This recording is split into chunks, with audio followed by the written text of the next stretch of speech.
So there is our screen.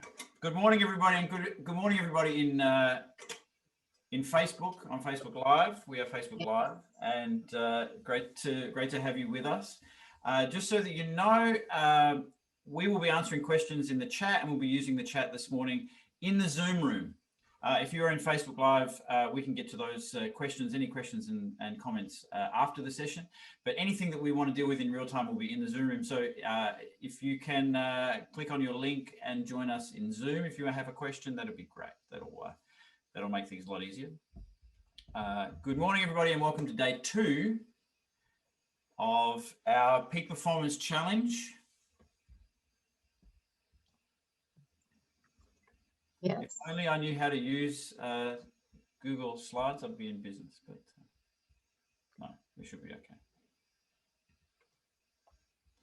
So my name's Andrew. I play the French horn, and I am one of the founders with Rupal of Invested Musician.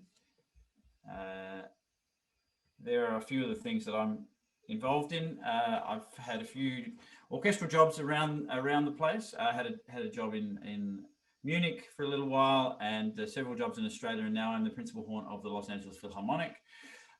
Play on a few movies, and I'm very fortunate to teach at the Colburn School here in LA.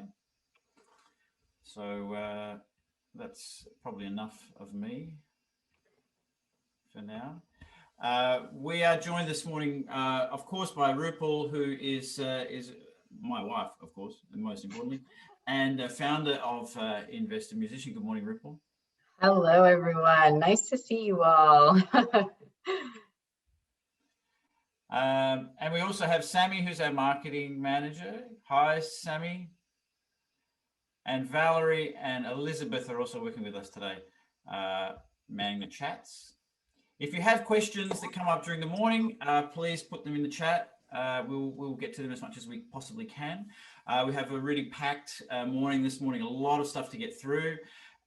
So I think we should dive right into it, Rupal. What do you reckon?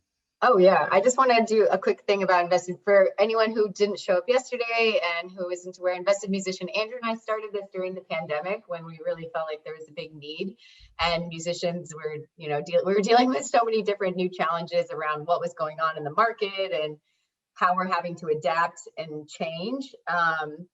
Really making sure that we're flexible and available to take on whatever opportunities might come our way. So that's kind of why we created Invested Musician. We've been thinking about it for 10 years, finally had the chance to bring it out into the open. And this community is something that means a lot to us.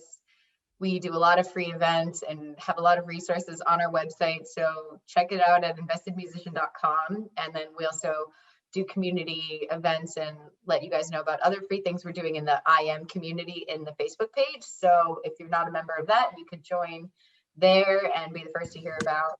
You can do that right from the website as well. But yeah, and we'll have recordings. This is being recorded, and the recordings will be in the Facebook community along with other resources that you need for the session. So hopefully that all makes sense. Thanks. Cool. So welcome to this morning's session. Just to recap on what we talked about yesterday. So yesterday we gave you sort of an overview of what we're going to be covering this week, and we've sort of named this the bridge. So we're thinking of how do we begin our playing life, or the fundamentals, the basis of what we're doing. How do we get that in the most efficient, simple way? And then how do we bring that to performing on stage under stress? And this is the journey that we're going to go through in these 5 days, and then we're going to extend on that beyond that, hopefully. So we talked about the foundation. For me, the foundation is everything that I think about in my playing from a technique point of view, and also from a musical point of view, has to fit into the category of simple, natural, and repeatable. If it's not simple, natural, and repeatable, I don't want to know about it, because I'm not going to be able to reproduce it under stress when I'm on stage at Walt Disney Concert Hall or at the Hollywood Bowl or in a recording session with John Williams. So this is the basis of how I build my technique and how I build my playing. Is it simple? Is it natural? Is it repeatable? And then that moves us onto the building blocks of my technique and how I approach technique. And I think it's a really, a really simple, easy way to think about it. There are three ways that, or three building blocks, elements of our sound production. Air is obviously the most important one for a wind and brass player, because without air we get no vibration. Without any vibration we have no sound.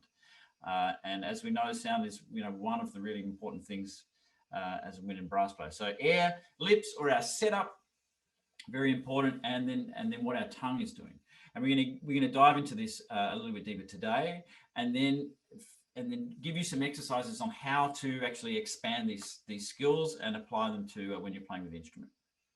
And yesterday, at the end of the session, we worked on breathing and blowing. So this is really the foundation of everything that we do. If we're not breathing well, we're not blowing well, then we're in big trouble. So, and I was just going to add that, yesterday when you guys wrote down, what it would feel like to play, or what would it feel like in your careers or lives if you were able to play twice as well. I mean, that's really what we're trying to achieve here with, this little challenge and workshop, and coming back to the basics. And since, I teach on the business side, I just wanted to mention that the way Andrew's approaching the fundamentals and those building blocks, if you think about it like dominoes, you can tip over the last five, the last couple dominoes, but if you can actually tip over that first domino, that's at the beginning, that's like the more root, the roots or that core basic problem, you can actually solve, 5 or 6 problems by doing that. So that's the approach that we do. It's, this is exactly as we were going through this last night. I'm like, this is Lean Six Sigma. I don't know if anyone knows that, but that's the methodology that I've been using at GE and Ford, and lots of companies implement this to solve problems. And it's exactly the same approach that Andrew's talking about here. Is if we go after those fundamental building blocks, then we're able to actually solve multiple problems that are all rooted in that same issue. So pretty excited.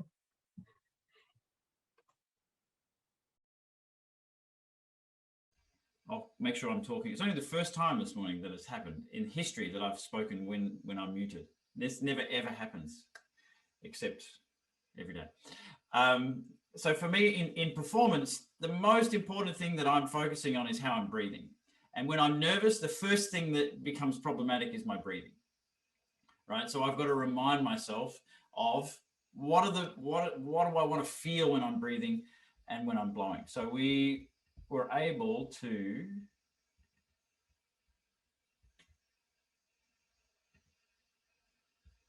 give you guys an assignment overnight. The breathing exercise onto our fingers, through the mouthpiece, through a straw, and then into the instrument. And then we gave you a little task of, do it as many times as you can. Who was able to spend time breathing yesterday? Oh, good. That's good, because that means you're all alive. Woohoo! Terrific. So a really, really simple exercise. We have to be careful, of course, with this one, because you can get a little bit lightheaded. Anyone get lightheaded yesterday? A lot of people feel as though they're, yeah. So lightheadedness, and this is what happens even when you're practicing, it's always a good sign, right? So never get worried if you get lightheaded when you're playing or when you're going through these exercises. All it means is you're actually using the air, and using the air is a great thing. So let's do it together. Find yourself a comfortable seat and a comfortable instrument if you've got one. This is my comfortable instrument. Okay, so fingers. So we're going to breathe through our fingers and really just focus on the awareness of what happens when we breathe in. What is the expansion? Where do we feel this? And then we just release that and let it go. So we want to be focusing on what is the main feeling when we breathe in, what is the main feeling when we exhale. Really simple. Don't need to involve your tongue.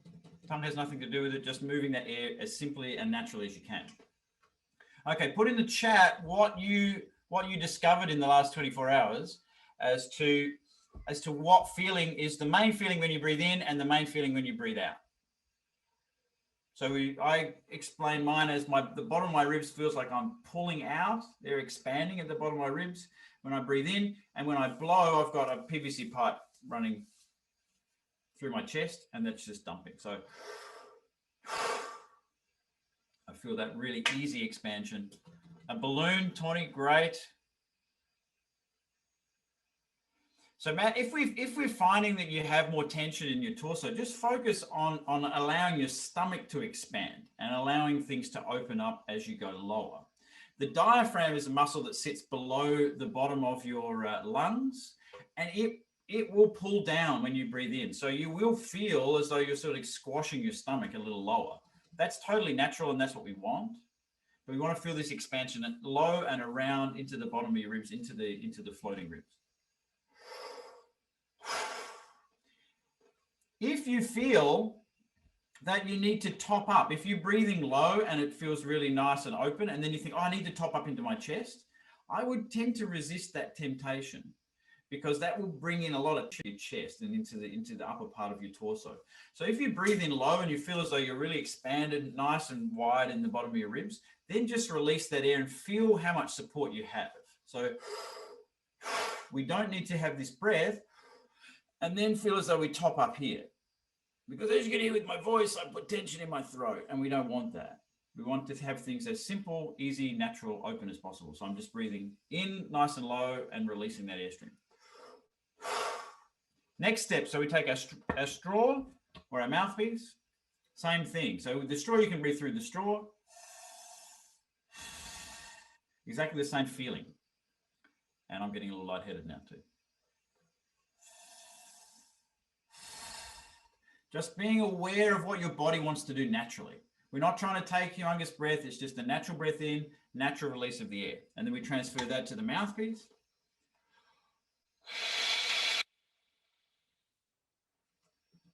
Same feeling as we increase the resistance. And then we've got the resistance of the instrument. So. And pick the most comfortable note that you have on the horn. If it's lower than that, no problem. Same if you're playing a clarinet or a flute or a bassoon. We want to replicate the same feeling. We're going to have different amounts of resistance depending on the instrument that we play. If we're playing a tuba, there's not going to be very much resistance. If we're playing a horn, there's quite a lot of resistance. If we're playing an oboe, there's an enormous amount of resistance. But what we want to do is focus on maintaining this same feeling through our chest and through the release.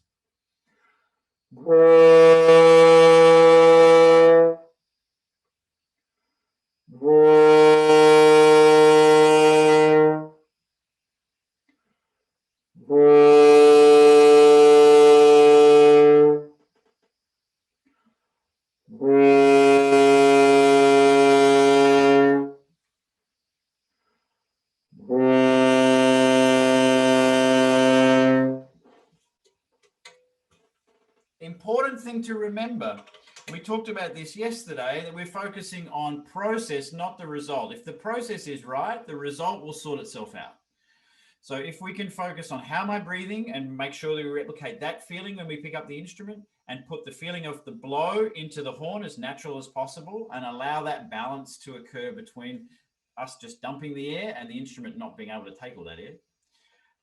If we can focus on that, the result will take care of itself. We're going to notice a fuller sound, more active sound. For us, mostly it will feel a little bit rougher. Anyone notice that in their sound? It's a little bit rougher, a little bit more edge to the sound. This, to me, what happens is, if we hear this edge, that to me is what I'm hearing is overtones and projection in the sound. And I'll give you a little demonstration because I have a microphone sitting right, and I'll point my bell at the microphone. So you might want to turn your sound a little bit down. But this is what my sound sounds like directly out of the bell.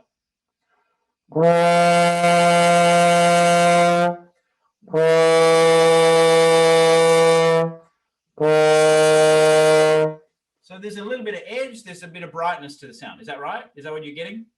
Okay, terrific. So now I'm going to turn away from the microphone. So my bell is pointing away from the microphone, and I can reach out. I'm actually touching the microphone now with my fingertips. So I'm about, what is that, 3 feet. Do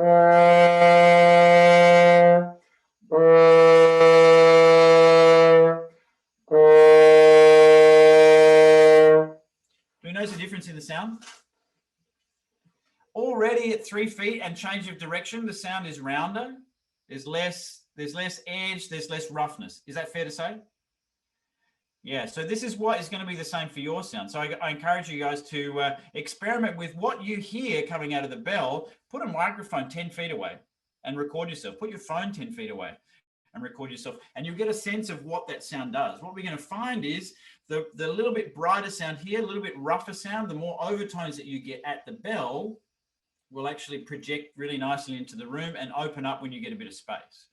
So if we focus on the sound, and we're wanting this roundness of sound, we're going to block with our airstream. If we're focusing on the process, we're going to move air nice and relaxed into the horn. We're going to end up with these nice overtones. This is going to give us the projection and the quality of sound into the room.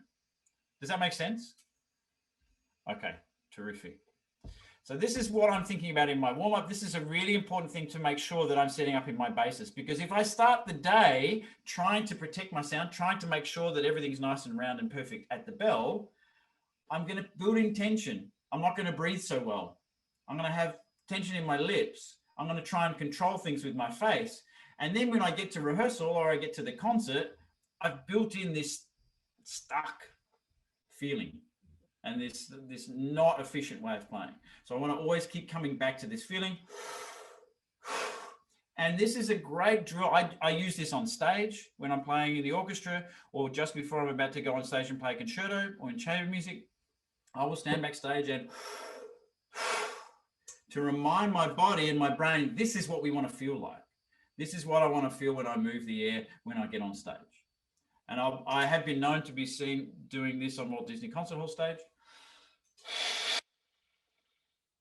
to remind myself, this is the reset button. This is what I want to feel like before I put the air into the horn. And it makes a really, really big difference to how I play and how I approach concerts. Okay. So 5-day challenge. So yesterday we built a bass. Today we're expanding the skills. So we now have this really solid basis of the breathing and blowing. We're going to add a little bit of thinking about the tongue, and we're going to add some drills that I want you guys to look at in the next 24 hours that are going to really help you to embed this feeling into your musicality, into your playing. And then we're going to be able to, on day 3, apply these skills to studies and etudes. And get an idea of how we can actually build strength in our skill set by playing not necessarily really difficult things. For us to improve really well, what we need to do is actually make sure that we're stacking the skills on top of each other. We're not starting with a base that's not really stable, and then we're sort of trying to build a house on top of that. We want to make sure that we have a really stable base, take our time to establish that, and gradually expand it with exercises and etudes that we're familiar with, that we're comfortable with, and then we can gradually put more and more strain upon them. On day 4, we're going to connect the bridge. So this is we've worked on building the basic fundamentals. Then we add the studies and etudes to them, and then we're adding more musicality, and this is going to lead us to connecting the bridge to playing our excerpts and pieces. And then on day 5, we're going to put the whole package together and talk about how we're going to present them in performance. So that's a little outline of what we're going to be heading towards. Okay, any questions, please put them in the chat. Not that I can see the chat, but that's okay. Okay, so in terms of moving our air, there's a question about upper register, lower register. When we move our air, my thinking is, as I head into the upper register, I want my air to move faster. Really, really fast air as I go higher. And as I go lower, I want that air to open up. As we're going down, we're getting, as a brass player, our aperture is getting larger. We need to fill that aperture up with air. As we go higher, the aperture is getting smaller. We want the vibration to be quicker. To get a quicker vibration, we need to move the air faster. Ripple, do you have something? No.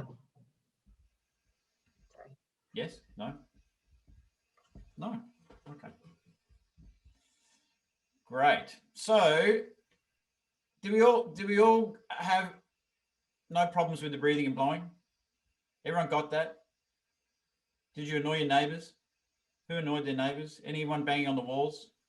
Great, you're doing a great job then. Terrific. Hi, Andrew. Sorry, excuse me. Hi, Andrew. Excuse me for my problem in Wi-Fi computer. Okay, everybody, hello. Sorry. Oh, no, you're fine. Andrew, I was gonna ask everyone this. I was curious. Andrew suggested that you do the breathing and exercise 10 times yesterday, which I thought was a lot, but he assured me that you guys practice so frequently that, that wasn't. But how many times, can you guys write in the chat, how many times did you actually do the exercise? I'm just curious. Andrew and I want to know who's right, basically. If you 5 times, says Jason, 2 times. I'm convinced that you guys can do it a lot. 5, 6, 12. All right, Liz. Liz is winning. Wow, Guadalupe 30. That's fantastic. So I want to give you guys this is how I would do the drill and how you can do it and to show you how little time this takes. But it's great if you can practice it for 1 minute. 1 minute is perfect, and then move on to other things.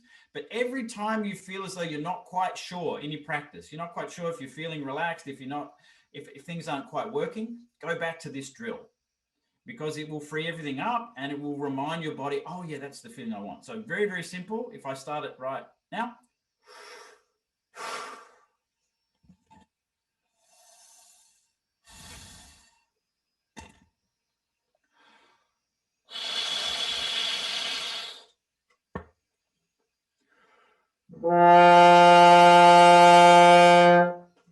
That's it. So if you can do that periodically through the day, you're going to be in really good shape. And just trying to match those feelings, same feeling as you're breathing in, blowing, put that into the horn, you're going to be in great shape. Okay, so we're just talking about 30 seconds here. Yeah. Seems doable. And remember, it's the same with anything that you're practicing. If you're practicing something that you want to change, if you want to do something that's new, or if you're having trouble with a piece, break the practice up into really small chunks. So for example, if you're trying to learn a Mozart concerto, right? Don't do half an hour's practice on just the Mozart concerto. You may learn it and you may feel better at the end of the half an hour that you feel as though you've made practice, made development, made improvement. But if you take that half an hour and chop it up into 5-minute chunks and spread that out over the course of the day, so you do 6 5-minute sessions throughout the day, at the end of each of those sessions, you won't feel as though you've made huge amounts of progress. But by the end of the day, you're going to make at least double the progress that you made if you'd done it in a half an hour block. I promise you. And the reason I can promise you is because I didn't come up with the research for this. I didn't make this up. It's actually there's a lot of research out there that actually tells us that this is the way for us to make progress and to embed things even stronger. So it's the same with a habit like this. If you want to build this habit, if you want to get used to this breathing and blowing, do it multiple times during the day. It can be really short chunks. It's fine. But the more often that you do it, the more it's going to embed, the more stable it's going to be, and the more confident you're going to be with it, and the quicker it's going to change. I mean, it's kind of like if you're about to go for a run, it would be a good idea to stretch a bit and then to even, start off with a little bit of a light jog before you go in a full-fledged sprint. Makes a lot of sense. Absolutely. Great. So a lot of common sense stuff that we're talking about this week. Can I also there's one question in the chat that Valerie wanted to bring up, but do you tend to do the breathing exercise sitting or standing, or is there a benefit either way? So I tend to do it sitting, but you can do it standing. One important thing to make sure that you do when you are sitting, actually also when you're standing, is that you don't lock your legs. If you're standing and you lock your knees, and the same with sitting, if you lock into your hips, right? So what I want everyone to do, this is a fun exercise for us to do. If you're sitting down, everyone's sitting, that's fine. So I want you to lean forward a little bit from your hips and tense your hip muscles. So where your legs go into the top of your hips, I want you to tense that up. tense the top of your legs. Now try and take a big breath. Take a really deep breath. Can anyone do that? No, it's a physical impossibility because there's a muscle called the psoas muscle that runs up into your back, that if that's engaged, your diaphragm can't move. If your diaphragm can't move, guess what? You're not taking a big breath. There's no chance. So it's important that we stay relaxed and open and free in our hips. So now drop your legs a little bit. Make sure that your hips aren't engaged. There's no tension in your hips. And now take a big breath. No problem, right? So this is an important thing to think about. When we're standing up and we're performing standing up, it's the same thing. If we lock our knees, chances are we put tension into our hips, into the front of our hips. We lock that up. And this is why when we play recitals, anyone played a recital recently where you've had problem breathing? It may be because you're putting tension into your hip muscles or into your hips, locking that up, and then it's going to shut down your breathing. So if you can stay flexible through your legs and particularly through your hips, you're going to free up that psoas muscle and you'll be able to breathe nice and open and easy. Okay. Did we cover the question, Ripple? Yep. Okay. And if anyone else has questions, if you put them in the chat, we'll try to grab them as we go. Right. So the checklist. So for me as a performer on stage, I need to keep things pretty simple when I get into the concerts. I don't want to be thinking of a million things, and that of course goes back to our simple, natural, and repeatable. So I have a checklist for me in performance, and I have a checklist for me which is the same when I'm in my practice. And I want to keep circling through this list to make sure that I'm aware of how these things are actually operating. So the question is, how is my breathing going? Now, when I'm nervous, I get out in front of this, as we talked about yesterday, and I poke myself in the ribs to feel, okay, that's where I want to breathe. So I remind myself, yeah, this is the area that I want to breathe, because the first thing that goes, as we all know, when we're nervous, is our breathing. Right? So I want to make sure, okay, how's my breathing? So if I'm playing in a concert, I'm like, oh, I don't feel so good, or I don't feel so confident. Maybe I split a note or I made a mistake, or I'm not really focused. I come back to my checklist, and my checklist is something that I want to be able to get through pretty quickly. So how is my breathing? Normally, if I'm not feeling so good, if I'm not playing so well, the answer is, oh, I'm not really sure how my breathing is. If I'm not sure how my breathing is, it normally means that I'm not breathing very well. So that's the first check. And I can do that in 1 second in a concert to remind myself, okay, that's what I want to feel like. If I've got 2 bars rest, oh, that's the feeling. Okay, let's get back to that. The next part of the checklist is blowing. So how am I blowing? How is my release? Normally for me, and I'm sure for many of us in this session, when we get nervous, we get blocked. We block in our throat, we block in our chest, and we sort of start squeezing. So I want to make sure that my blowing is free. So that's the second point of my checklist. Now I'm going through this checklist in my practice as well as in performance, because I want to build these habits. So my breathing, blowing around and blowing. And I will do this before concerts when I'm on stage. So if anyone comes to a concert or Disney Concert Hall, you want a bit of entertainment before the concert, you can check out my antics on stage. Now my setup, the next step for me is, if I'm breathing and blowing, and have a look what happens. We'll give it a little bit of a close-up. Everything comes forward if I'm blowing properly. So that air is free. My lips are nice and cushiony. So I want to make sure that I've got that set up when I'm playing. And this is one of the checkpoints for me in my routine and in performance. So good breathing, good blowing, make sure everything's forward.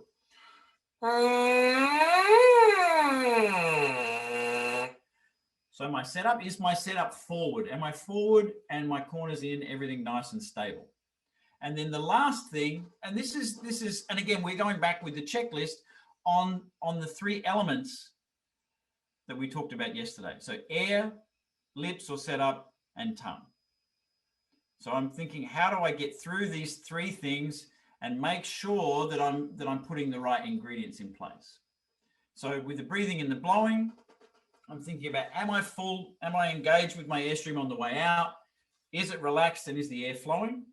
With my setup, am I forward? Are my corners nice and stable?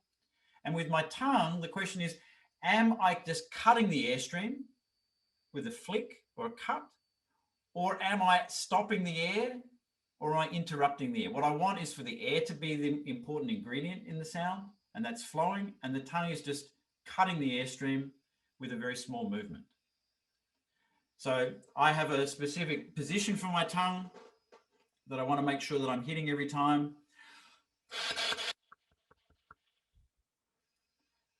That I want to make sure that I feel the tongue is cutting the airstream. So in terms of setting these three up, or these three elements, I can do all of these things through the mouthpiece. And this is a really easy thing to set up. If I've just got the mouthpiece, I can do breathing and blowing, and I can organize my setup.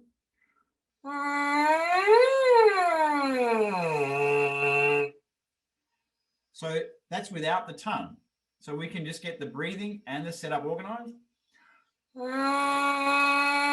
Making sure that I'm lining up my airstream with my setup. And then if I want to work on tonguing, I don't need to work on my setup at the same time initially. I can just use the mouthpiece. And feel that the air is straight, feel the air is the same as when I just blew through the mouthpiece, and the tongue is just cutting that airstream. And then, of course, we can put all those things together.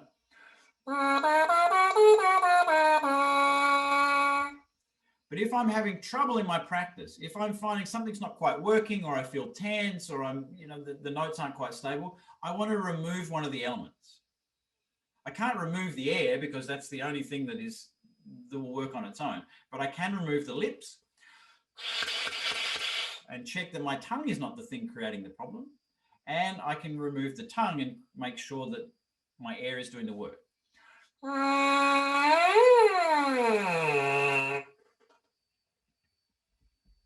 Does that make sense? Really, really simple, but these are the steps that I go through every day to make sure that my mechanism is set up so that I have a reliable, functioning mechanism when I'm in performance. And it sounds really, really simple because it is really, really simple.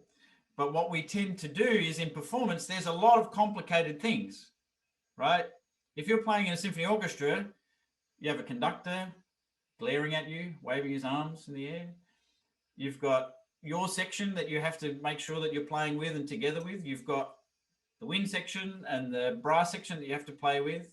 You've got people dropping phones in the audience. You've got people dropping programs in the audience. If you're playing at the Hollywood Bowl, you've got people dropping wine bottles and going clink, clink, clink, clink, smash down the stairs in the middle of the concert. Anyone who's been to the Hollywood Bowl will have experienced that. So there are all of these complicated factors that are going to distract us, that are going to make us, feel challenged in performance. And that's not even getting to the notes that we have to play, right? If you're playing Mahler 5, there's a few notes in that piece, right? There's a few tricky solos.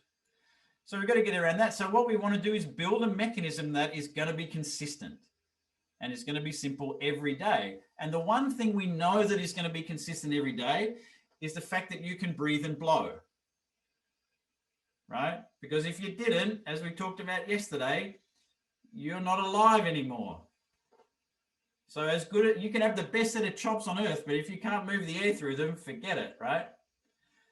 So we want to make sure that everything fits into this. Airstream, number one priority. Then make sure our setup is okay. Make sure the tongue is not interrupting that airflow and keeping things nice and simple. All right, so has everyone got their instruments? Put your questions in the chat. Valerie, let me know if I'm missing anything. Okay. I think we're good. We're good? Excellent. That makes me very happy. Okay, so that was the checklist. So this is how, so for those of you guys who have been to the warm-up classes, we've done all of these exercises. We've done them multiple times, but we never really explained to you the nitty-gritty of this because we've got so much to get through. So today I thought we'd take 5 simple exercises. Valerie's going to put them in the chat. They are in the IM community. For those of you on Facebook, check out the IM community files tab. All of these exercises are in there. So the first one is 4x4, and we've done this in the warm-ups as 2x2, but 4x4 today is a really good one. So all I'm focusing on is moving the air into the horn or into the trumpet or into the trombone or into the bassoon or whatever instrument you have in your hands, moving that air with the same feeling as I blew onto my fingers. So we're going to start with this as an exercise. We're going to take the mouthpiece or take your fingers or take your straw, whichever you feel comfortable with, and we're just going to blow 4 notes without any articulation. So, and really focus on feeling that you're moving this air nice and relaxed. Feel the breath in with your one feeling that you're focusing on, and move the air out with that feeling that you are recognizing when you're just blowing onto your fingers.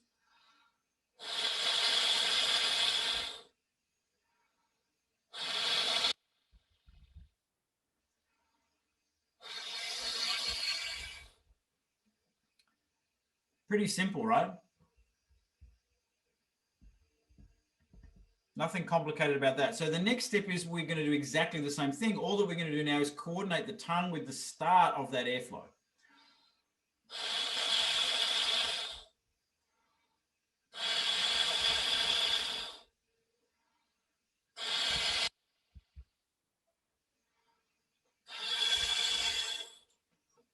Terrific.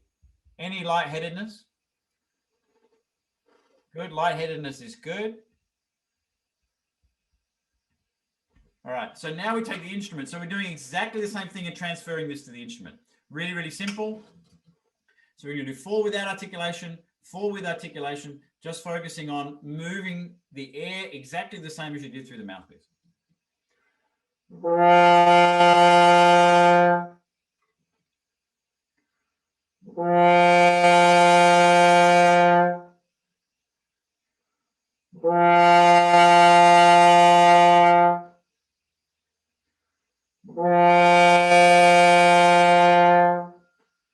Now with the tongue.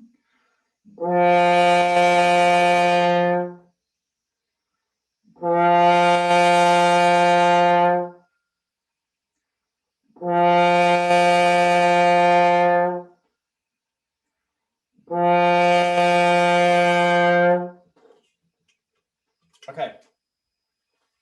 So put in the chat, what do you recognize? What do you notice about this? Is it louder than you normally play? Is it easier than you normally play? Is it scarier than you normally play? Booker likes it. That's good. Tony, terrific. Easy to start the notes. Great. Louder and fuller than normal. Austin's just got head spins. Terrific. Brassier? Yeah.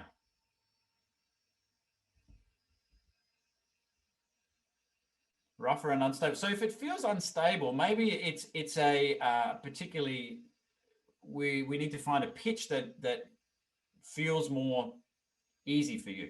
So maybe take it down a third. We want to start this on a note that is really, really comfortable. If we were going to do this exercise with Gail Williams, we would not start on a middle C on the horn, on a concert F, because that is her break.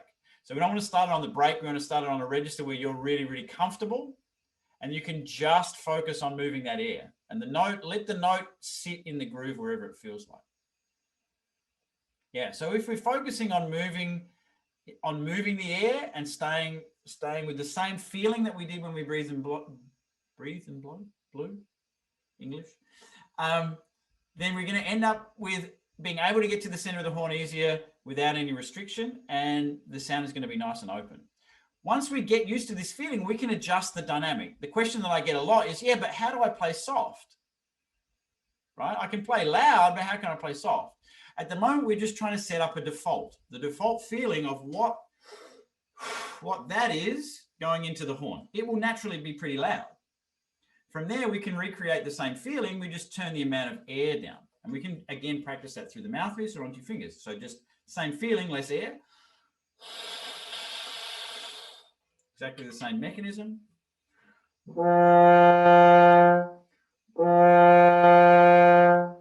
that we just turn that volume down.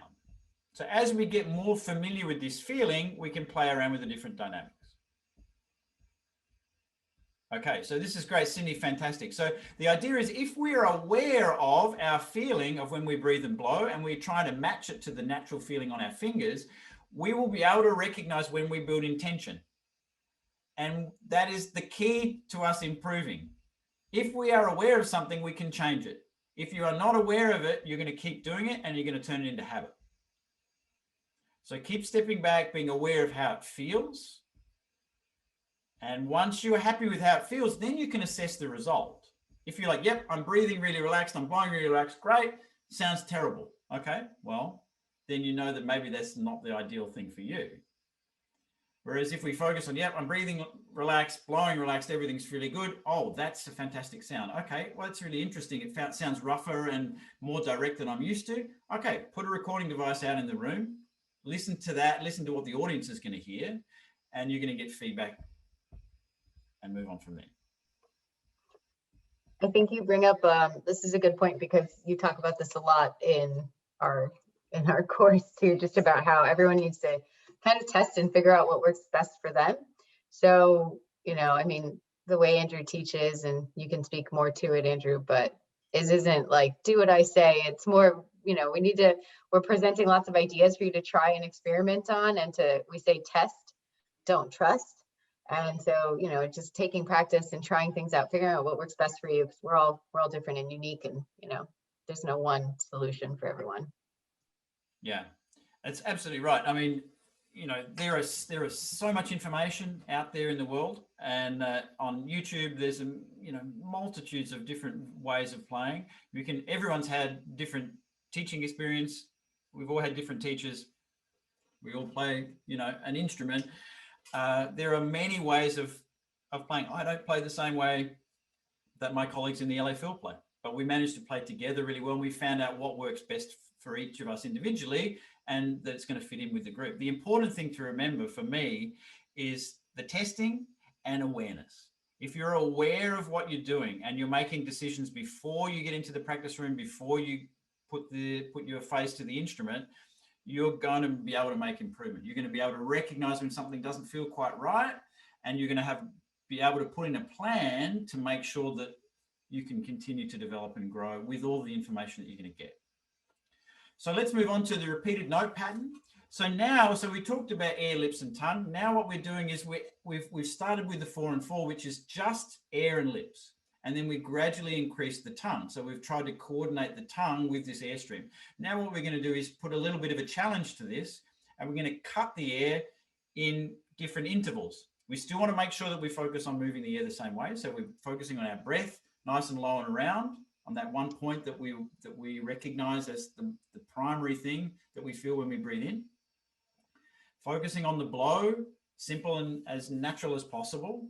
And then the tongue is going to coordinate and cut the airstream at the various intervals in time. So the exercise will be in the chat and the IM community, but we'll just go backwards and forwards. For those of you who've been to the warm-up classes, you'll be familiar with this one. So let's start on, we'll start on a B. So this is a concert E.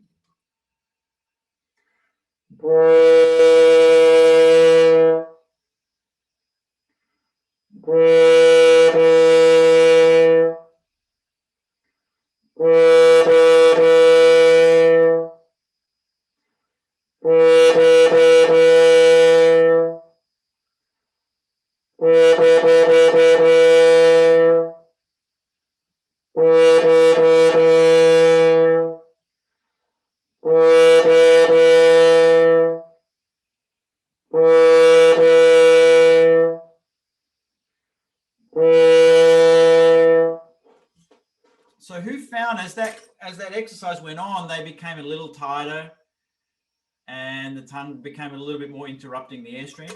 Anyone notice that? Yeah. So what we want to do is we want to set up the mechanism, set up the feeling through your mouthpiece or through your straw. So we're going to blow this one through our mouthpiece. So focus, breathing, and moving the air, and the tongue is just cutting through the air. So again, if we have a problem, if we feel as though we're building in tension, remove one of the elements. In this case, we're going to remove the lips.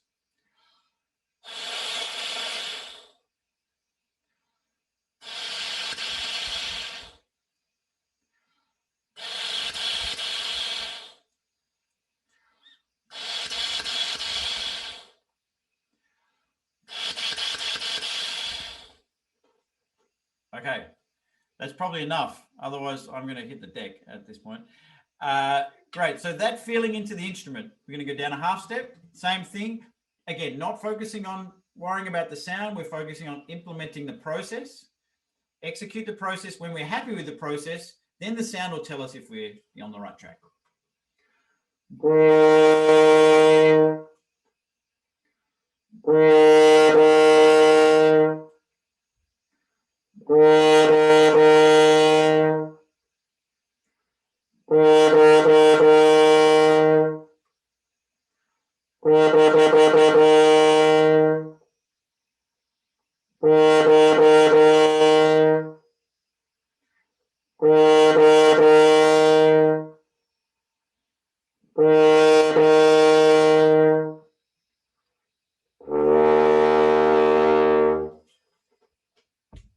Okay, terrific. So obviously I do this exercise for about 2 or 3 minutes in my session. And what I'd love for you guys to do, and we'll set this up also at the end, is to do these 5 exercises at least a couple of times a day, and the next day, only for 2 minutes, 2 minutes each. So that's about 10 minutes worth of practice.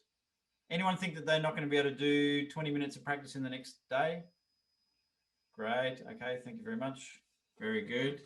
And intersperse it with your other practice as well. This is really going to help just setting up things really simply. And what I want to challenge you guys to do in the next 24 hours is, once you've done these 5 exercises, then try and expand the feeling to exercises that you are familiar with, that you are comfortable with, and expand the range. Don't go outside of a range that's comfortable, and don't do things that are new and different. This is new and different enough, right? If this is the first time you're doing it. So do things that are familiar, that you can build up strength of the mechanism. So slow scales. So now what we're going to add in is a little bit of movement through the range. So we've just done, to this point, static exercises, just one note. Now we're going to gradually expand our movement through the range. We're not going to go very far, don't worry. But what we're going to do is increase the difficulty. So now that we've got these skills of breathing, blowing with articulation, and we're getting a good buzz and the air is moving nicely, we're going to add a little bit of movement. So slow scales in the chat and on the IM community Facebook.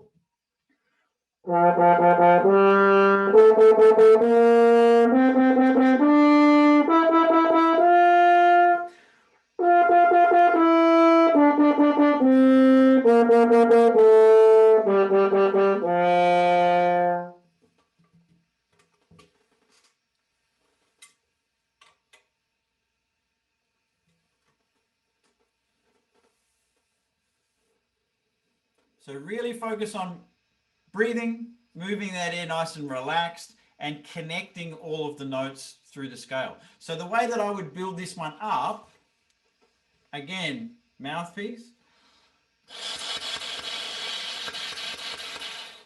feeling that one flowing airstream.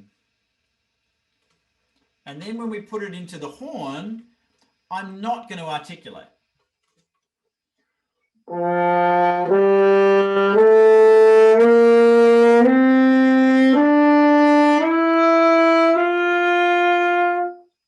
Just try that. Really, really simple.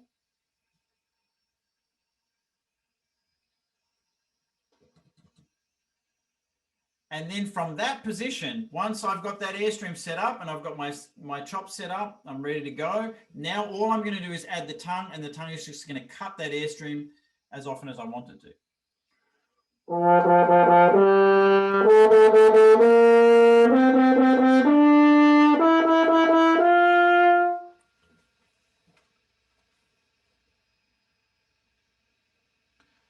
So that's the slow scales and how we can build that up. Really, really simple.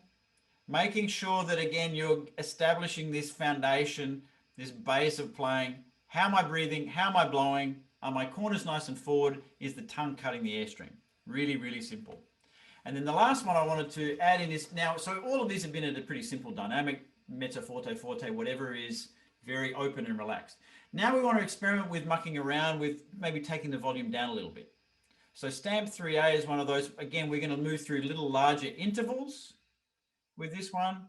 And we're trying to make sure that we maintain the connection of the airstream through the notes. And we're going to turn the dynamic down a little bit. So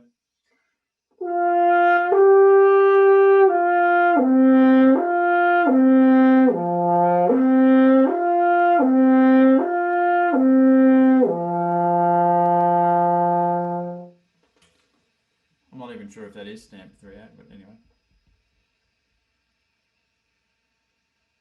Is it, Rupal? I don't know. Valerie, Yes. did I Be play? confident. Just be Did I play confident. the music that was on the page? Valerie? Yes, I did. Oh, good. Okay, great. I was lucky. My memory was good. So that one, I want to make sure I'm creating as much glissando as I can between the notes. So.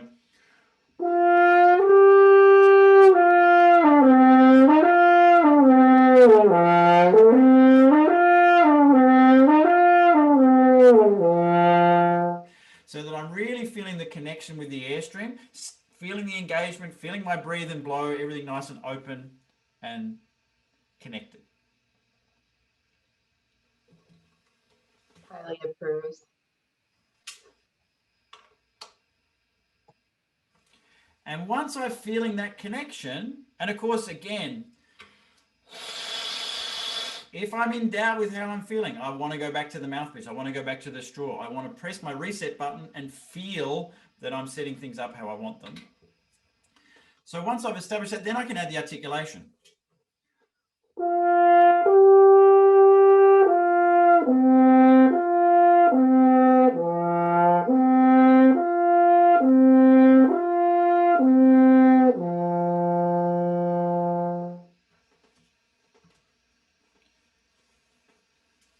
So super connected with the airstream, and all I'm doing is now building in coordination with the movement of the note and my tongue.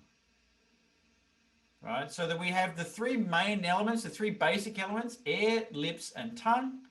And then the next two things are movement and coordination. So I'm gradually building these things up. It seems really simple, but there's a lot of stuff that's really simple in the horn repertoire and in music in general that can get us in trouble. Slow movements of concertos are very simple, right? But some of the most beautiful things to play and some of the most beautiful things for the audience. If we're not coordinated, if we don't have our airstream connected to these things, then they don't sound as beautiful. And we're going to run through chops. We're going to run through our endurance so that when we get to the faster stuff or the louder stuff, we're in potentially a bit of trouble. So what I'd love for you guys to do in the next 24 hours is practice those 5 exercises, 2 minutes each exercise. Really simple. Keep going back to the mouthpiece. Do it a couple of times in the day, and you're going to feel that you're really going to start. Your mechanism is going to start ingraining into this breathing and blowing, very relaxed, very connected. So also, as well as that as your assignment, continue doing it. Can I just say, you can tell you wrote favorite in this text because Why? Oh, because Andrew does his own. Look at, he did his own slides. Yes. That is how you spell favorite in English. No? Okay. Well, in one version of English. With a U. With a U. Andrew's English. Okay, there you go. So, so keep practicing your breathing and blowing. This is an important thing. Establish away from the instrument as often as you can during the day. Recognize that feeling. Embed that feeling. And then, Rupal, if you go back to the previous slide, that'd be great. So tomorrow and tonight, what I want you guys to do is find your favorite study or your favorite etude. It can be a technical one. It can be a lyrical one. It doesn't matter. Anything that is your favorite. And what we're going to do is we're going to work on the tools to break these etudes down and put them together in a way that is aligning with the stuff that we talked about today. And in addition to this, if you have time in your practice, after you've done the 5 exercises, 2 minutes, 4 times a day. Wow, 4 times a day. I was very ambitious. If you can do it 4 times a day, great. There'll be a prize for someone who can do it more than 4 times a day. What would be great also, again, as I said, if you've got exercises that you're really familiar with, you're really comfortable with, you're really confident with, then what would be really great is for you to practice those, but with this mindset. Start getting your mindset of like focusing on how am I breathing, how am I blowing, getting the air into the horn through relaxed lips and nice and forward with the tongue coordinating. So for example, we do the repeated note scales.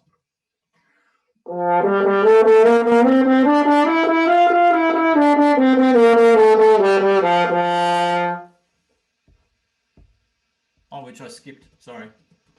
This is the repeated note scales. I missed this out. This is number 4 on the fundamental exercises. So while we're doing that, so again, the idea of this is, again, we're adding in movement and coordination. This is the next step.